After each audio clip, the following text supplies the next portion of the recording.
இவனே ஒரு தற்கூரி.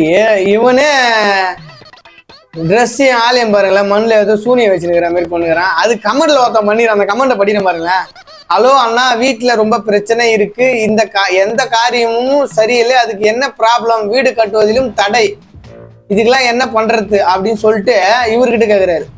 ஏன்னா இவரு இந்த பரிகாரம்லாம் செஞ்சு இந்நேரம் கோட்டை கட்டி வச்சிட்டாரு. ராஜராஜ சோழன் மாதிரி கோட்டை கட்டி வச்சிட்டாரு இவரு.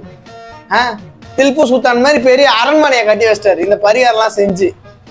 பைத்தியக்காரன் நாய் இதுவே பல்லண்டு ஓட்டிக்கின்னு பிச்சைக்காரன் மேல சுத்தி நிக்குது.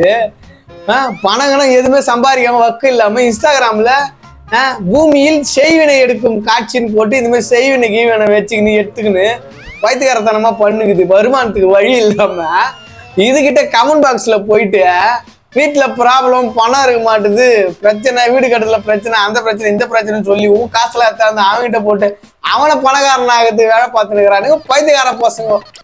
இந்த பைத்தியக்கார பசங்கிட்ட மாட்டிக்கின்னு நம்ம மூச்சு நிற்கிறோம் பாரு.